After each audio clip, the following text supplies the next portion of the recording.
Cork woman Orlagh Patterson recently undertook a 1.8-kilometre charity swim around Sandycove Island outside Kinsale to raise funds for the LauraLynn Foundation, Ireland's only children's hospice.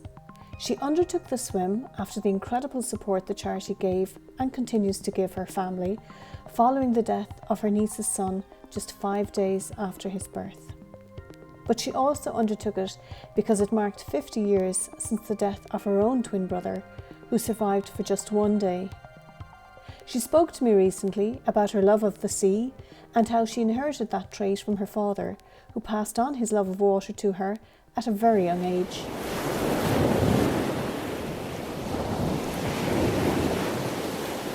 So now, Orlagh, tell me about your first memories of water, and I know that they involve a sink of all things. Yeah, I would say my first memory would be getting washed in the sink at home. So I was premature born, and I can remember my mother doing like exercises with me to, I suppose, develop my limbs and stuff. And I can remember her doing exercises while she was washing me as well in the sink. So that would be kind of probably lasting memories for me, because it wouldn't have been the run of the mill thing, I suppose. But like But that would be my happy. very first. So, but that'd be a happy, positive memory, like a nice feeling of water and your little limbs being twisted and turned a bit. Oh, absolutely. It was soothing, because I suppose looking back it was developmental, but it was and like that would have been from my mother, which would have been I suppose the nurturing one. But as well, my father being so involved when I was growing up with swimming and sailing and anything water related, that it's nice to have a memory of mom being involved in the water issues, if you know what I mean. And the but dad then was the swimmer of the family. So um anything, we were out the dam out in Inniscarra swimming when we were young, and we had a little sailing boat, and anything sea related we were involved in with dad, and mom then would be the food provider afterwards. And was your father involved in water through work or anything? I mean, I know we'll talk a little bit about his swimming um, acumen, but what was his connection to water? Why did he love water? Do you know? I think it was literally, it was just a hobby for him.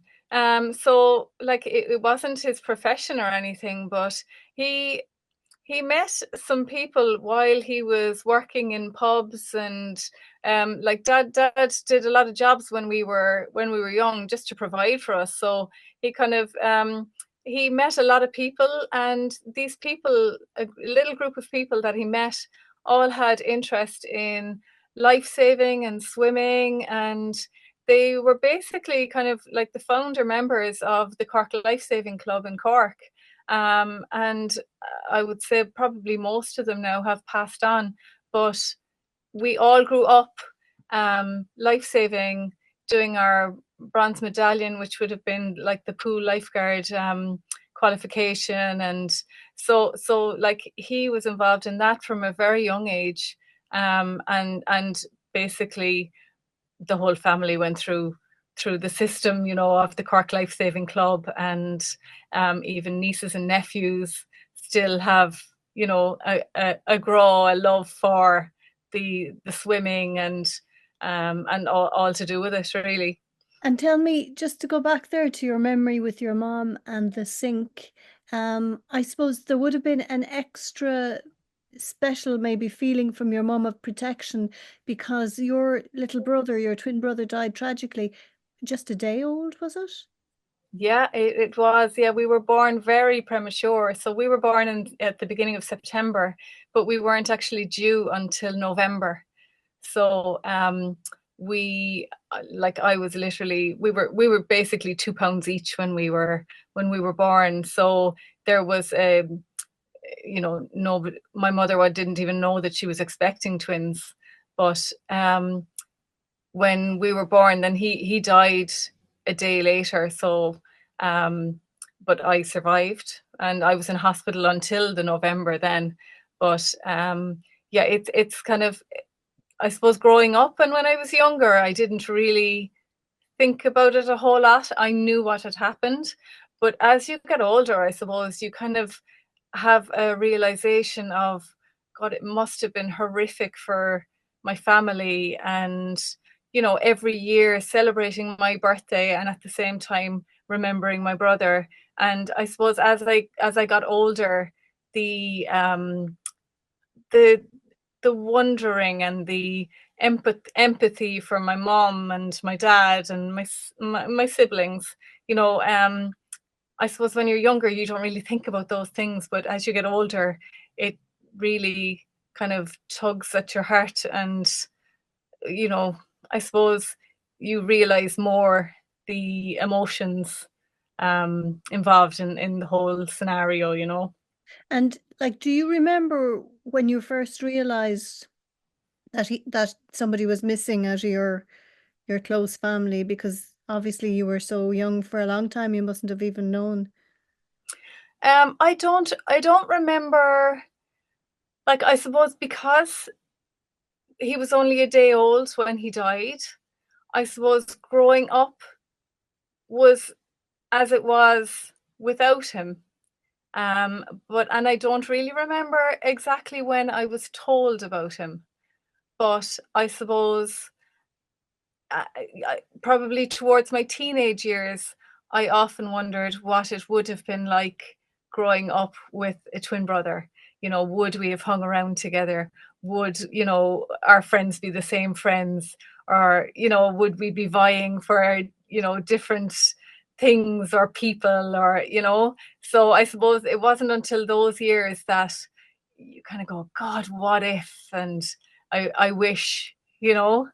Yeah. So, but I always actually do feel that he's looking out for me, or if I do need a little bit of a push or a bit of help, I say, come on, Michael, give me a hand, because I suppose I have a connection with him because I was closest to him for all our lives, and my mother. But like, we have no pictures, we have nothing other than, I suppose, what we had when he was with us. So I really do feel that, I suppose, myself and my mom were the closest to him because we were with him for all of his life.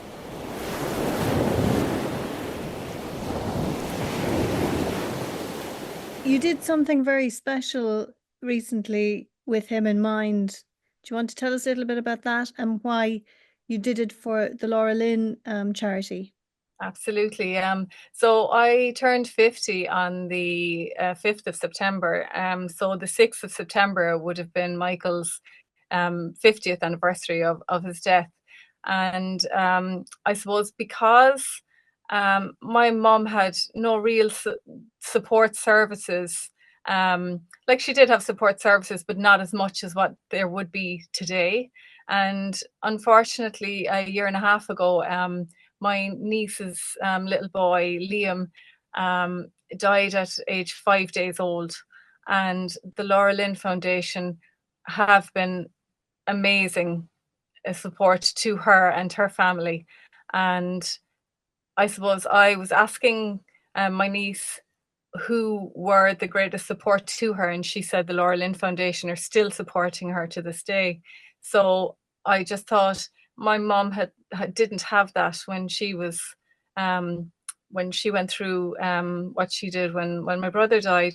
So I just thought, you know what, I want to mark our 50th birthday and the 50th anniversary of his death. So I said I'd swim around Sandycove Island to raise funds for LauraLynn. So that was my ambition, and it was always something. Sandycove Island was always somewhere that I wanted to swim around, but never actually got the chance, or I suppose never really made the decision to actually do it. But this was the perfect time to do it. And so for those who don't know Sandy Cove, and it is one of the iconic swimming areas, I suppose, in Cork, describe it. Now, I swam around it once, and I have to say it really scared the hell out of me because I'm used to swimming around the island in Lough Ine. And when I got to the back of Sandycove and realized you're actually out in the open sea, it was a bit of a shocker. So describe to people a little bit about the island and the location, because it is magical. It is beautiful down there. Yeah, it really is. Like, I suppose it's just near Kinsale, and to swim around the island is just under 2 kilometers. So it's like 1.8 kilometers, I think it is, at full tide. Um, and I suppose depending on the weather, you really don't know what's around the other side of the island until you actually get there. So inside the island could be lovely and slate calm, and then the other side could be very, very choppy.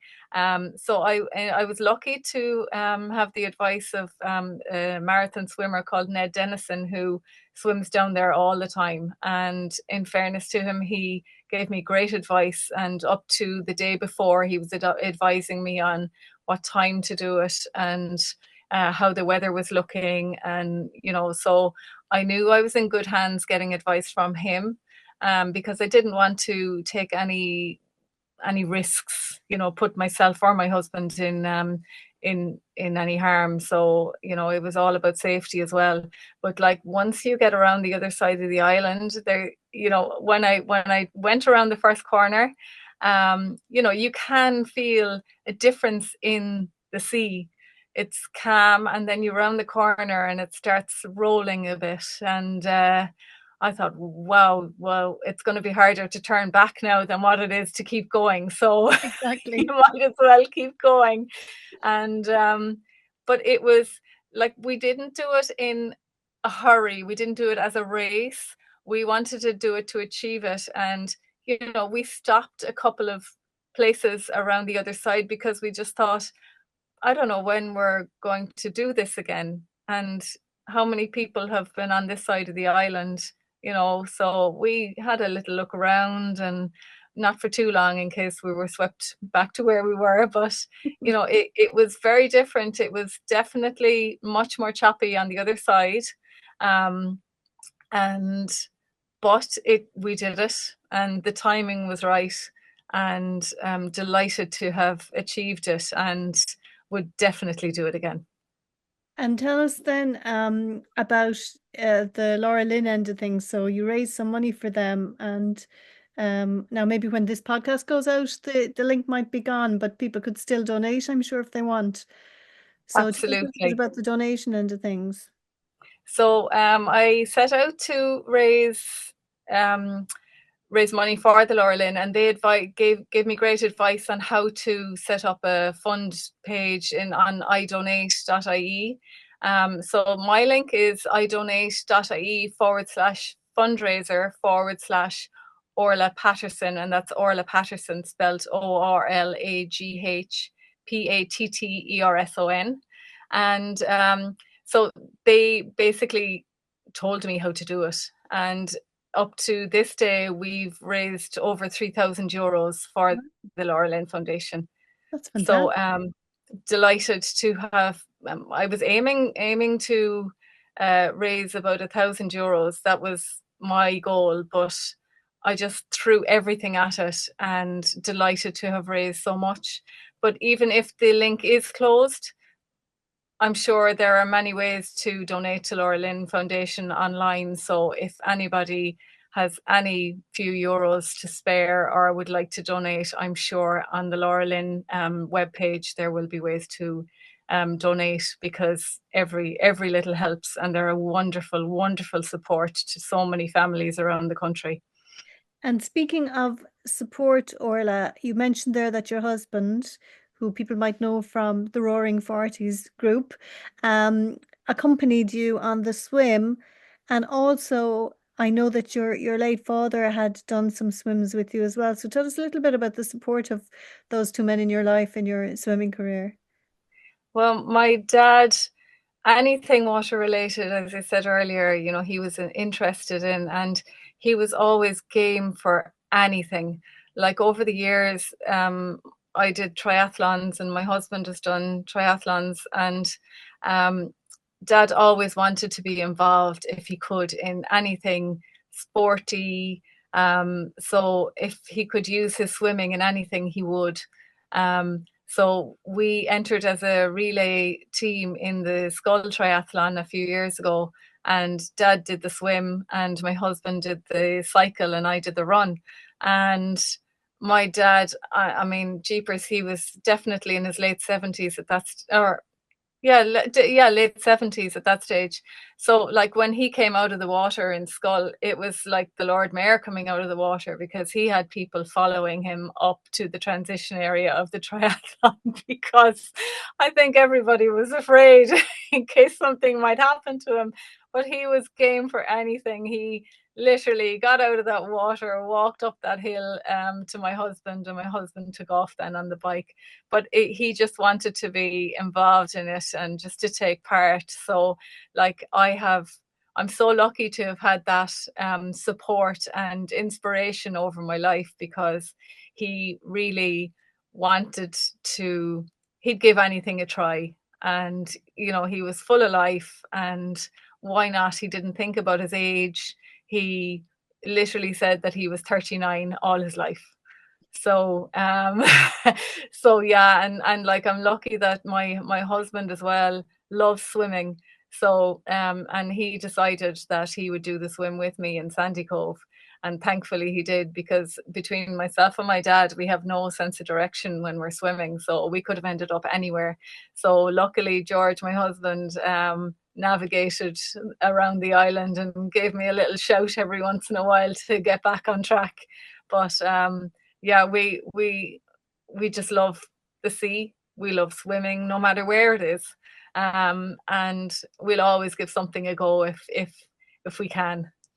And you're based in Cork City now, I know. So where do you go swimming, or where do you like to get in the water?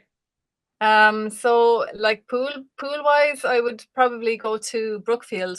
That's on College Road, and my membership had lapsed recently, so I was swimming in Douglas. I'd go anywhere, to be honest. You know, if the mood took me, I'd be determined enough to find somewhere to go for a swim. But Fountainstown is always a handy one to go to as well, and obviously Sandycove in the run up to the swim was a regular haunt, because you know I wanted to get familiar with the area and just to make sure that everything was okay. But Sandy Cove is an absolutely beautiful place to swim, whether inside or outside the island. And on a good day, it's like paradise down there. And I wore a wetsuit for the actual swim, because I just thought I'd be in the water a little bit too long, especially when you're not used to doing it all the time. But I think now during the winter, I might go in for less time and try and leave the wetsuit off, and just get that rush as well of the cold. And have you any plans now for any other challenges down the line, Orla? I'd like to continue doing around the island in Sandycove. I know there's a great community down there, and like they count up how many laps they've done, and Get so a hat. I think that, exactly, and the hats. So I think Ned is going to organize a hat for me. So for my first one, but so yeah, I think that will probably become a regular occurrence, that we will go to Sandycove, and depending on the weather, go around the island or inside the island. Now that we've achieved it's not as important to be going around, you know, all the time. But it's great to actually have the beautiful water down there and the lovely surroundings to just take a dip and go in for as long as you want. You know, we're very lucky that it's so close. And if we can tempt you a little bit further west, we might bring you around Lough where it's calm on both sides of the island. 100%. I actually I swam in the Trigumna triathlon at one stage, and during the swim of that, you do go around an island in the bay, and it's just beautiful. We're so lucky. We're spoiled for choice. And I believe the in Lough is that the luminescent Bioluminescence, yeah. Yes, Catch that yeah, on certain nights. You have to be very lucky, but yeah, it yeah. is absolutely stunning. So I'll we'll take definitely that to put that Dan. one on my list. Great. So Orla, thank you so much for joining us on the podcast, and we hope to see you soon. My absolute pleasure, Siobhán. Thanks a million for having me.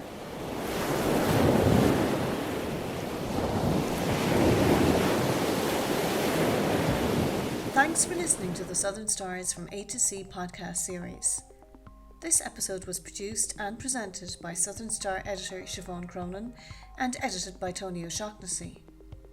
For stories like this and more, visit southernstar.ie/podcasts, where you can swim through previous episodes with people like underwater cameraman Ken O'Sullivan, the men behind the Fastnet Swim, and the Swimming Women of Iceland.